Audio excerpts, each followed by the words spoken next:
बच्चों हो जाओ तैयार क्योंकि होना है सवार।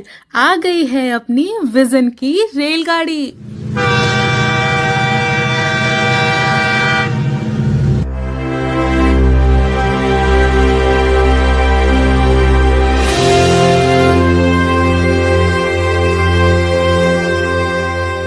नमस्ते बच्चों, आप सभी का आज की चर्चा में स्वागत है।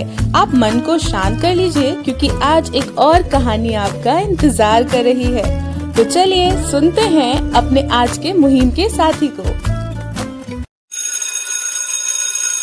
तो मेरे प्यारे बच्चों, आप सभी को नमस्ते। आज मैं तुम्हें एक बहुत ही खास कहानी सुनाने आया हूँ। कहानी है हमारी भाषा हिंदी की। तो बच्चों, क्या आपको मालूम है कि अगर आप हिंदी अच्छे से सीख जाते हैं तो आप बड़े होकर क्या क्या बन सकते हैं? आप शिक्षक बन सकते हैं जो बच्चों को पढ़ाते हैं, लेखक बन सकते हैं जो किताबों और कहानियां लिखते हैं, न्यूज़ रीडर बन सकते हैं जो टीवी पर खबरें पढ़ते हैं, अनुवादक बन सकते हैं जो एक भाषा को दूसरी भाषा में बदलते हैं, कविता लिखने वाले कवि, कहानीकार या एक्टर भी बन सकते हैं। हिंदी भारत की राजभाषा है। इसका मतलब है कि भारत में ज्यादातर सरकारी कामकाज हिंदी में ही होते हैं।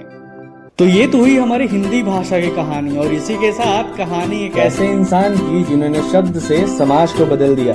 उनका नाम है डॉक्टर भीमराव अंबेडकर। क्या तुम उन्हें जानते हो? नहीं, कोई बात नहीं, आज जानोगे और शायद उनकी तरह बनने की शुरुआत भी कर दोगे। तो हिंदी क्या है और क्यों जरूरी है? जब तुम सुबह उठते हो और कहते हो मम्मी मुझे पानी चाहिए, या जब तुम अपने दोस्त से कहते हो चलो खेलते हैं, तो तुम किस भाषा में बोलते हो? हिंदी, वो भी जिसमें हम अपने मन की बात सबसे साफ साफ कह पाते हैं। ये हमारी माँ की आवाज, दादी की कहानी और शिक्षक की सीख है।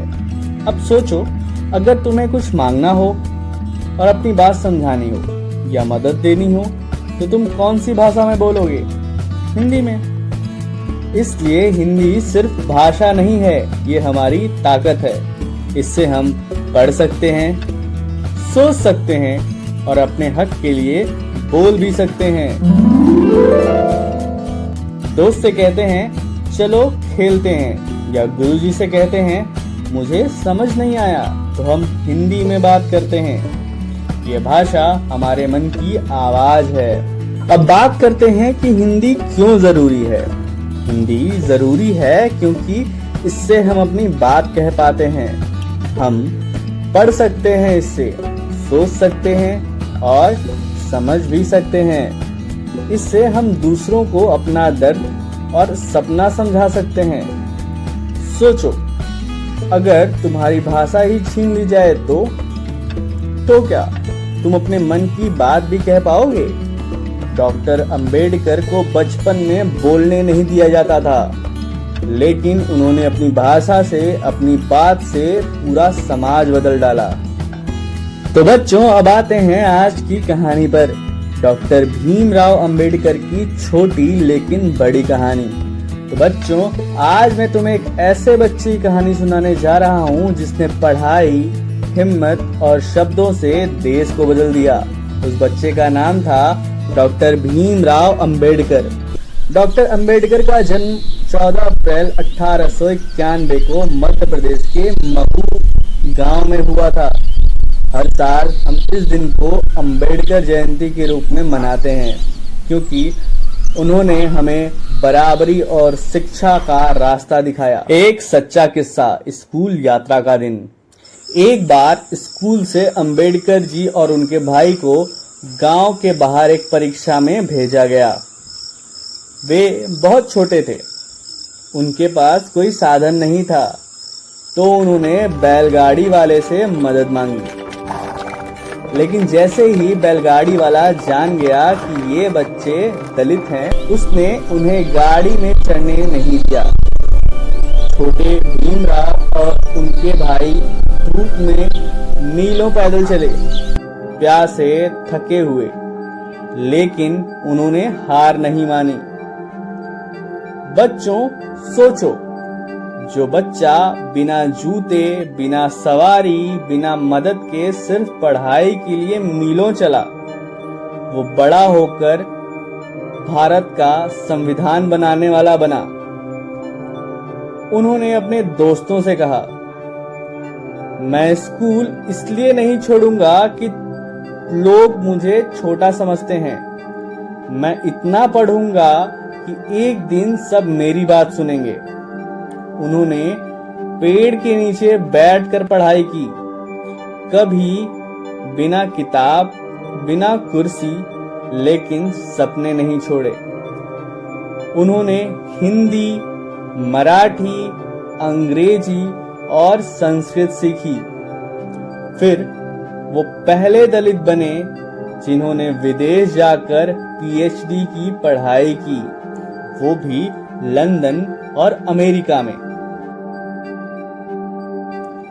और फिर एक दिन उसी भीमराव ने भारत का संविधान लिखा, जिसमें लिखा गया, हर बच्चा स्कूल जाएगा, हर इंसान बराबर होगा और कोई भी ऊंचा नीचा नहीं होगा। उन्होंने ये भी कहा, किताबें सबकी हैं, लड़कों की भी और लड़कियों की भी। उन्होंने जात पात को तोड़ने का सपना देखा। उन्होंने सबको पढ़ने, बोलने और सोचने का हक दिया, और ये सब उन्होंने किया भाषा और शिक्षा से।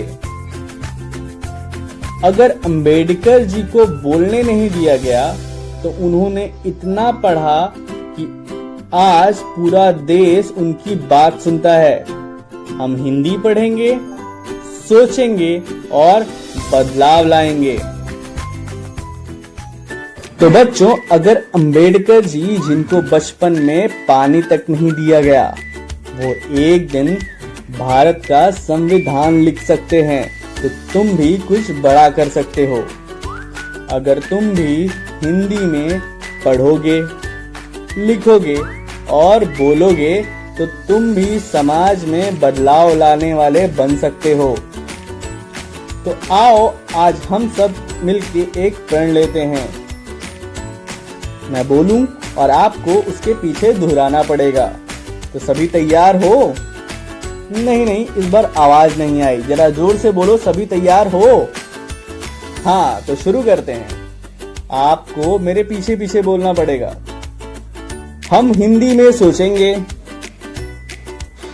सीखेंगे और बदलेंगे। बहुत अच्छे।